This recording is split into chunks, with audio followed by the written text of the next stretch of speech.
matching the stockings matching the hat, and you wait for First Lady Day. You need to be about it.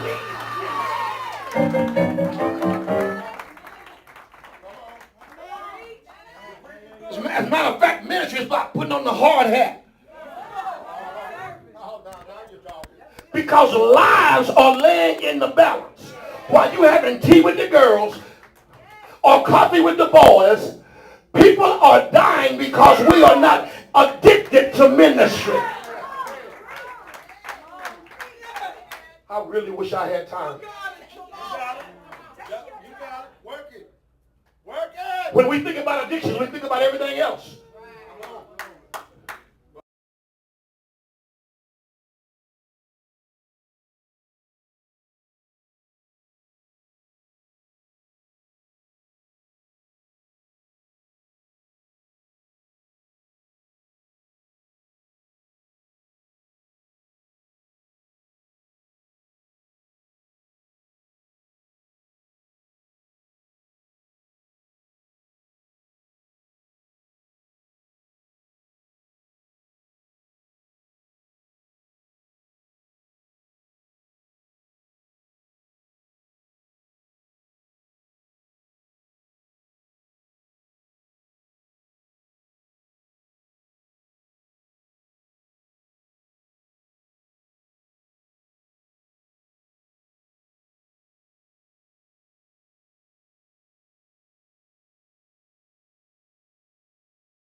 Baptist.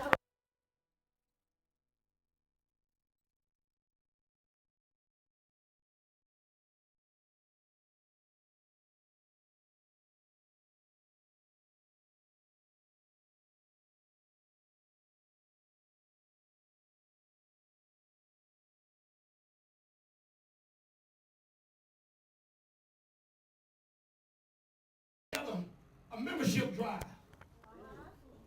You know, they have the red carpet. Free coffee at the coffee house. Those who've been to New Life, you know. Yes, sir. All the literature with the nice pictures on it. The green room. Yes, sir. Fixed up with fresh fruit. Yes, sir. You've been in there.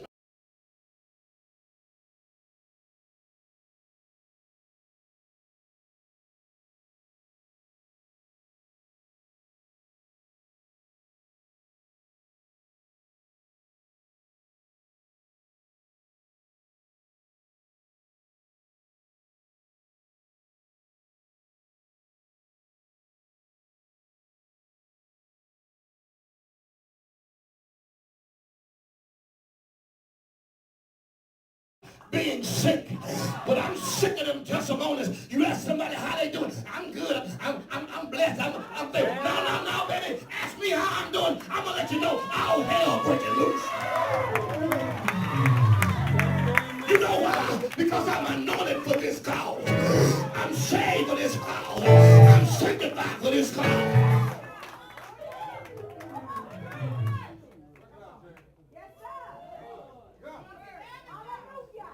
Some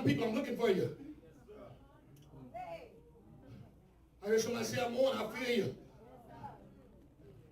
Lift your hand and say, I'm coming out. I'm tired of putting on this facade like everything is good. It ain't good. When you make up your mind to get in ministry, the devil gonna turn to everything you got.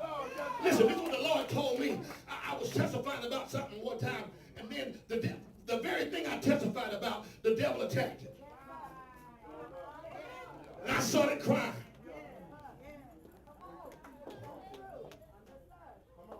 The Lord told me when you testify about something, you give him permission to attack it. So you got two choices. Either stop testifying or let the devil know whether I'm in or out, he's still God. Whether I'm up or down, he's still God. For better or for worse, he's still God.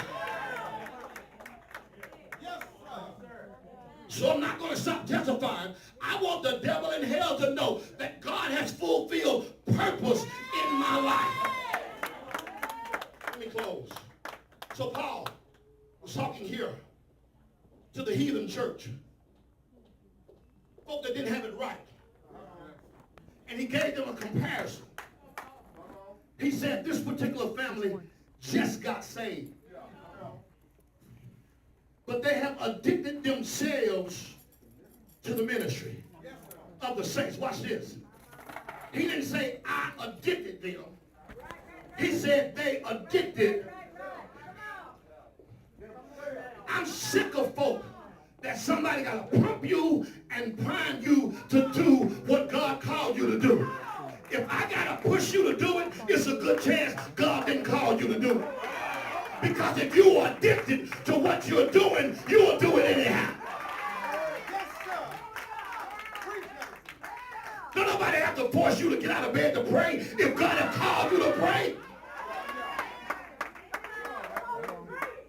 Nobody have to anoint your head and your hands and your feet to go out and minister in the street if God has called you to. I'm waiting on anointing. You got anointing.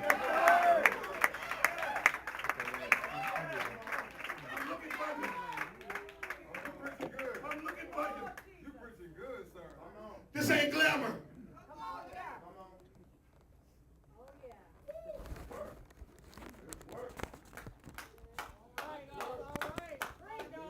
The last 11 months, God has sent 5 people to my house. 5. Every last one of them was on the point of committing suicide. Oh yeah. And I'm like, I'm just telling you, Lord, why send them to me? Thank you, brother. But God told me, just shut your mouth and open your door. The problem that we have, we got too many folk trying to do what God do. You ain't got to give nobody no big, long testimony about how to come out of something. Listen, if you haven't been in it, you don't know how to come out of it. I understand. No, you don't. If you ain't smoked a rock and walked the streets, you don't understand. You're in the house. Yes, sir. And I'm tired of the altar smelling like bougie cream. The altar smell like weed. It ought to smell like sex. It ought to smell like alcohol and lust.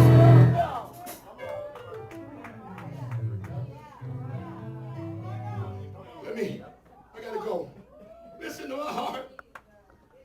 There are some people here, listen, you're dealing with something you don't even know how you ended up dealing with it.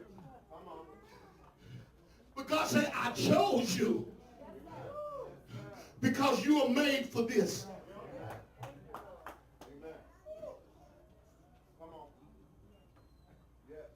My house has become a revolving door. Come on. Share it. Share it. Come on. Don't stop there. Don't stop halfway. Come on, give it to us. We need to hear it. I had a niece. My niece was a cutter. Come on. Look at y'all already. I wonder what's wrong with her. Nothing. Need deliverance. Carla's been there with me the whole time. You know, I told her, I said, baby, I don't know a whole lot about that business. Only thing I cut was cake. But if you come here You'll have a place to get your head cleared. Because you don't need to talk to me. You need to talk to God. I can't tell you what will happen in my house, but I tell you what won't happen. The devil won't come in there. You can get your head together. You can get your mind together. You can get your heart together. And if you stay here long enough, I promise you, the Lord Almighty will speak to your heart. And when you leave here, you're going to leave better than you came. Say it.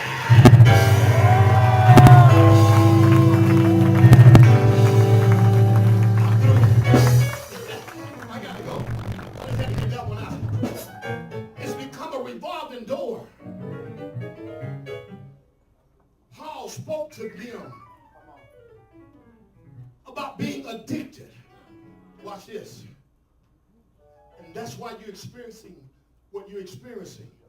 It's because God is saying it's time for you to come out.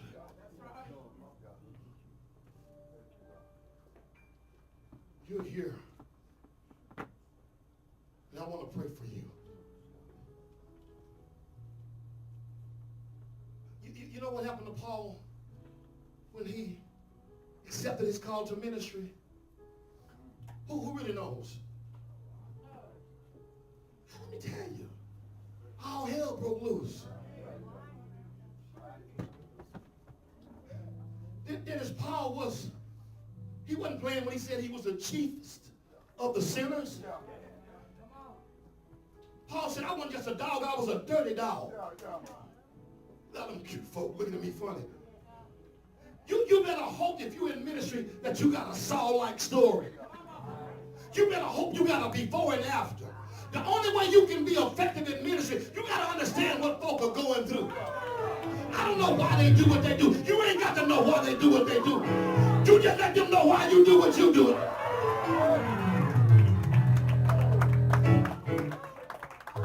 Stop trying to take the struggle out the struggle. Watch this. I'm done. Watch this. Watch this. All hell broke loose for Paul. Now all of a sudden, the very people he ran with are now attacking him. Listen to my heart. Your homeboys out there say they got you, but when you give your life to Christ, they don't say they got you, they say I'm going to get you. They're betting on how quick it is you're going to come back. Here, before and after, y'all see how you're making me nervous? Let me stop. Listen. Listen. He needed something to happen to him to understand ministry. So folk came against him. Now the people I used to kill, and the people I ran with are running me down. What do I do when I don't fit in nowhere?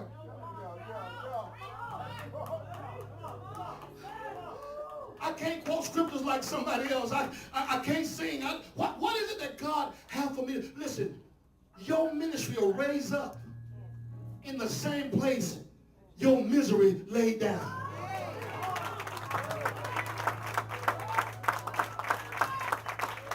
I can tell everybody in here what your ministry is. I can tell you. I can tell you.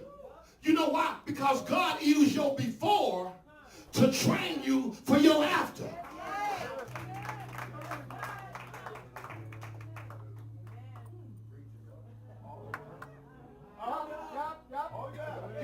You was in school.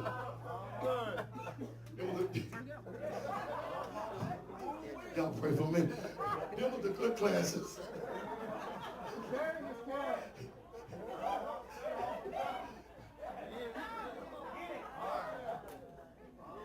You was in school.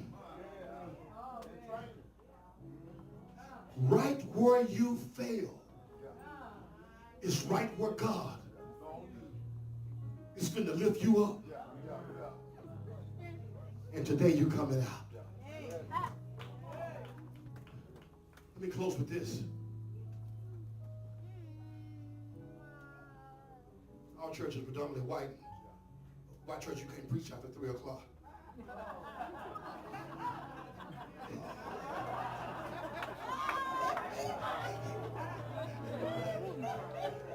Watch this.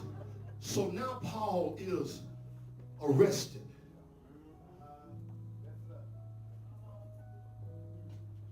And he's laying there in jail. And he's like, the folk I used to run with, my homeboys, Trey, Mango, Mange, Pookie Man.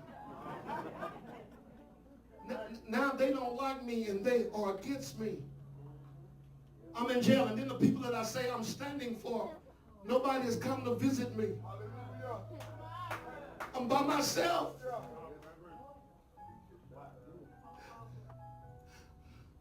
What do I do when I don't know what to do? My flesh is pulling me this way, and God is pulling me that way. Paul said, when I try to do good, Paul said, I make up in my mind I'm going to go right, but I end up going, look, I know y'all got them good testimonies. You the best thing since Black Pepper. You never make a mistake. You wake up singing holy hymns and go to bed singing jubilees. But there are some people in here today that's struggling with some stuff.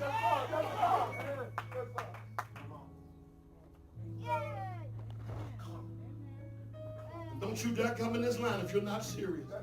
Because I'm telling you today, it's a change in your life. Paul said, I'm struggling, and look what happened to him. The ship taking him to the Roman jail.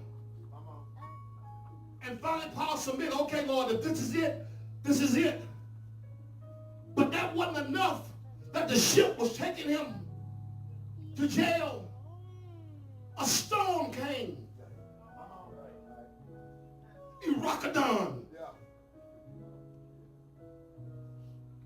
And literally tore the ship up. Get this. But the angel spoke to Paul. I'm going to turn the ship up, but I'm going to spare the lives. And I see him holding on to broken pieces. Who am I talking to?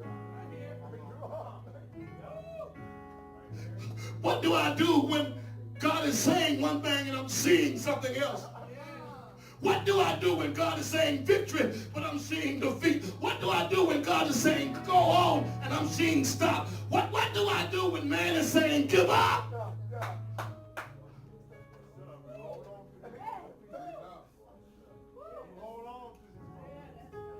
People have seen me in my glory days with my Stacey Adams, my alligators.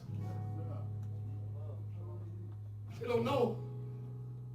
John, I'm struggling.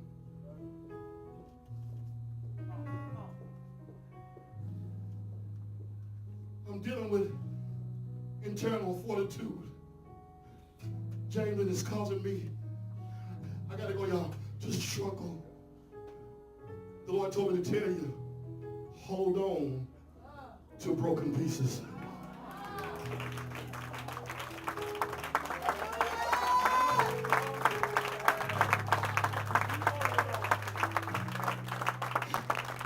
You see, the people see your ship,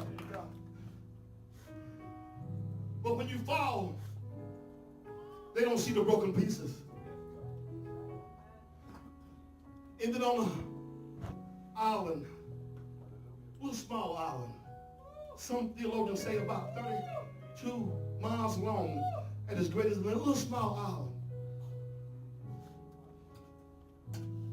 You would think God would have let you land on the Virgin Islands, even though you ain't a virgin.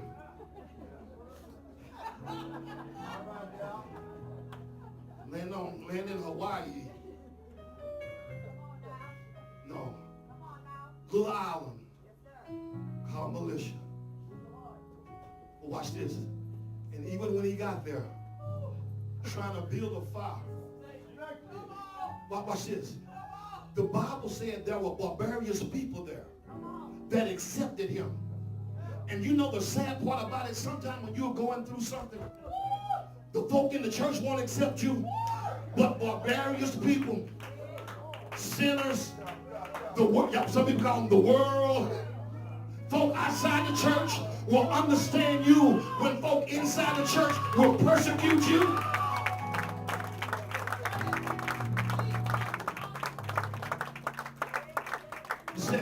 They accepted him. Bye, y'all. I love y'all. I'll preach when I come back. They accepted him through the cold. And I'm sick of the days people accept me when I'm hot. Somebody said to me the other day, Pastor Jackson, I'm with you as long as you're right. I don't need you with me when I'm right. I need you when I mess up.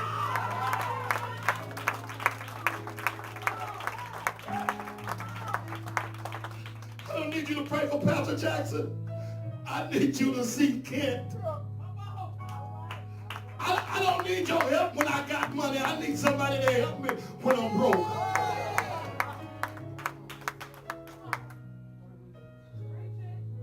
And then when Paul thought he would get it together, the Bible said he was building a fire. Baby, be careful where you build your fire. Said a snake jumped out, bit him on his hand. And then the same folk that thought he was a god, thought he had it going on. So, oh, wait a minute, maybe he was doomed to die. But look what Paul did. He did what you need to do, what I need to do. He shook it off. Watch this, watch this. Let me tell you. Some people get happy right there. That ain't enough. It said he shook it off. And when they thought he would have swollen or even died, but when they kept looking, he didn't swell and he didn't die. Here's what I want to tell you. When you shake it off, you can't swell up. You can't get mad. You can't hold a grudge. Let me tell you, because holding a grudge is like you drinking poison and expecting the other person to die. You can't swell up. You can't be mad. But you don't know what they did. I don't care what they did.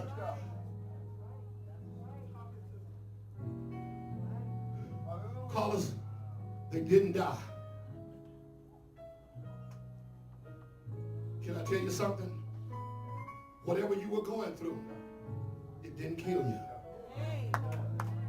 You were here, and it's gone.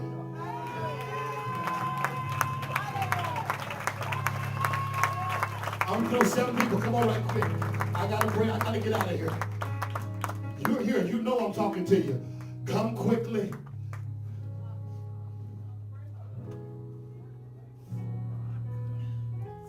I want you to stretch out right quick.